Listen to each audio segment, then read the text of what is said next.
3 मई को paper leak हुआ है नीट का पेपर लीक होना सिर्फ आम बात नहीं है, ये एक बहुत बड़ी बात है। एक बच्चों के फ्यूचर के साथ इतना बुरी तरीके से खेला गया है, शायद आप सोच नहीं सकते। क्या एक पेपर लीक सिर्फ पेपर लीक था या फिर 23 लाख बच्चों का फ्यूचर? ये पेपर लीक था या फिर एक हर घर के 10-23 लाख परिवार के घरों की आखिरी उम्मीद?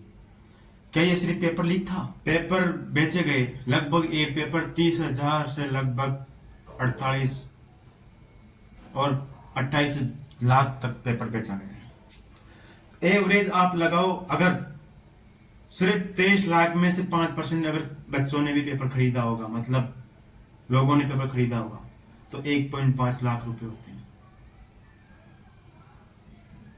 अगर 50,000 एवरेज से अगर पेपर बेचा जाए तो लगभग होता 575 करोड़ रुपए। कई लोगों ने एक रात के करोड़ों रुपए कमाए हैं, लेकिन उनके लिए शायद ये करोड़ों कमाना हो सकता है, लेकिन किसी बच्चे के लिए ये 2 साल की मेहनत और कंसिस्टेंसी हो सकती है। किसी बच्चे के लिए 3 साल की मेहनत और कंसिस्टेंसी हो सकती है। क्या बच्चों के 2 साल की मेहनत सिर्फ 30,000 रुपए में ही गवा दी? क्या पेपर लीक था या फिर कराया गया था? क्या सरकार का कोई दायित्व नहीं है पेपर लीक को रोकना? पेपर लीक करने वालों को ऐसी सजा होनी चाहिए कि उनकी 7 पीढ़ी तक की रूह कांप जाए। ऐसी सजा होनी चाहिए पेपर लीक कराने वालों की, क्योंकि हो सकता है कोई बच्चा मिडिल क्लास से तैयारी कर रहा है नीट की, शहर आता है सपने लेके कि मैं ये तैयारी करूंगा, और जब बात आती है पेपर की, वो 2 साल लगातार कंसिस्टेंसी के साथ खर्चे भोगता है और वहां पे पैसा लगाता है, कोर्स, सिलेबस, हर चीज का रिचार्ज बिल वगैरह सब, खाना पीना, रेंट वगैरह सब, और फिर उसके बाद जब पेपर लीक हो जाता है तो एक स्टूडेंट पे क्या बीतती होगी ये शायद कोई नहीं समझ सकता। तो क्या एक स्टूडेंट यही सपना सोचता है कि हम 2 साल से मेहनत करें और फिर बाद में जाके पेपर लीक हो जाए? क्या हर स्टूडेंट का यही सपना है? जी नहीं। हर एक स्टूडेंट अपना सपना होता है, वो सोचता है कि हम अपने माँ बाप के लिए कुछ करें, भारत सरकार के लिए कुछ अच्छा करें, इस देश के लिए कुछ अच्छा करें, ऐसा करें कि हमें लोग याद रखे, अपने देश का नाम रोशन हो बाहर। लेकिन नहीं, ऐसे हर बच्चे का सपना ऐसा साकार नहीं होता। क्यों? क्योंकि आज के समय में इतने पेपर लीक होने लग गए, चाहे वो एसएससी का हो, चाहे राजस्थान के हो, किसी भी पेपर को, एसआई भर्ती की हो, किसी का भी पेपर हो, इस तरह आजकल लीक होने लग गया जैसे कोई गैस लीक होती हो। जी मैं मजाक वाली बात नहीं कर रही। क्या सरकार का कोई फर्ज नहीं बनता कि इन पेपर लीक को रोका जाए? क्या उन लड़कों के साथ वापस रिफॉर्म करवा के क्या हम उनकी जिंदगी से खेलते हैं? नहीं।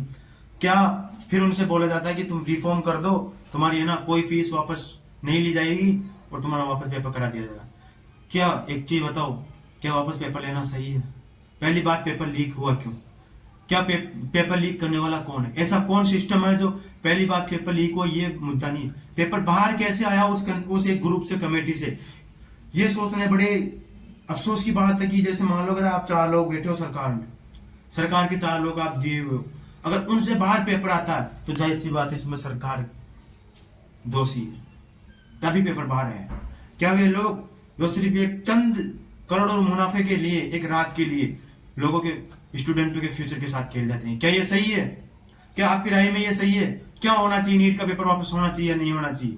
मैं मानता हूं नीट का पेपर वापस होना चाहिए, लेकिन अगली बार से लीक नहीं होना चाहिए। उनके खर्चों में उन्हें राहत दी जाए, हर एक स्टूडेंट को 10-10 लाख रुपए दिए जाए, 23 लाख स्टूडेंटों को, जिनसे उनकी दिल की घाव जो बैठे हैं वो भर सके, उनके जितने भी खर्चे लगे 2 साल में वो पूरे हो सके, जितने भी खर्चे लाइब्रेरी के पढ़ने, किताबों के, इंटरनेट के सबके दिए वो पूरे हो सके, और हर एक स्टूडेंट का रिफॉर्म की फीस 0 होनी चाहिए ताकि वो एक पे वापस पेपर दे सके। और अब की बार कोई पेपर लीक नहीं होना चाहिए, नहीं आगे से किसी का भी पेपर लीक होना चाहिए, ना नीट का, ना एसएससी का, ना एसआई भर्ती का, किसी का भी पेपर लीक नहीं होना चाहिए। तभी शायद एक अपना सिस्टम मजबूत हो सकता है। साला लोगों के 10-10 रुपए के बिस्कुट, उनके जो ब्रांड प्रचार करते हैं वो लीक नहीं होते, लेकिन एक पेपर लीक हो जाता है। कितने शर्म की बात अपने देश के लिए। लोगों के 10-10 रुपए के डायपर, मजाक वाली बात नहीं, लोगों के 10-10 रुपए के डायपर, एक पेंसिल है, वो देश से कभी चोरी नहीं होती। पेंसिल 2-3 रुपए की आती है मात्र, वो चोरी नहीं होती। 1 रुपए की माचिस आती है, वो चोरी नहीं होती। लेकिन यहाँ पे पेपर लीक हो जाते हैं। सोचो कितनी बड़ी बात है। इतने लाखों स्टूडेंटों का भरोसा, इतने लाखों 23 लाख स्टूडेंटों का विश्वास और 23 लाख स्टूडेंटों के परिवारों का फ्यूचर एक साथ इन्होंने डबो दिया पेपर लीक करने में। क्या ये सही है? क्या वो स्टूडेंट क्या सोच रहा होगा? क्या ये नीट का पेपर किसी परिवार की अंतिम आशा हो, किसी चिराग की अंतिम आशा हो कि हाँ मेरा लास्ट पेपर है? क्या हो ऐसा? तो हर एक स्टूडेंट को 10-10 लाख रुपए देना चाहिए, उनके राहत मिलनी चाहिए, उन्हें सपोर्ट करना चाहिए और आगे आने वाले पेपर में उन्हें राहत देनी चाहिए। और गुजारिश है ऐसे लोगों से कि पेपर लीक नहीं होना चाहिए, और लोगों से गुजारिश है कि इस पर मुद्दा उठाए, पेपर लीक ना हो। सरकार से रिक्वेस्ट है कि वो पेपर लीक करने वाले को रोके, पकड़े, उनपे रोक लगाए और उनको ऐसी सजा दे ताकि उनकी 7 पीढ़ी की रूह तक कांप जाए कि पेपर लीक करे या नहीं करे। पहली बात, पेपर सिस्टम से बाहर नहीं आना चाहिए, और तभी आना चाहिए जब पेपर हो तो सीधा स्टूडेंटों के पास ही आए। हर एक स्टूडेंट सपना लेके जाता है शहर में, लेकिन उसका सपना पूरा नहीं हो पाता। इसलिए नीट का पेपर नहीं था, लाखों स्टूडेंटों का भरोसा था।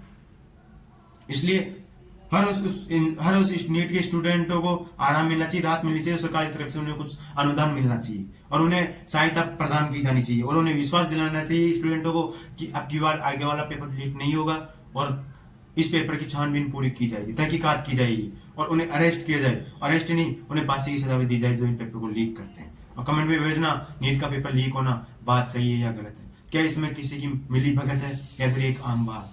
कमेंट बॉक्स में जरूर बताना।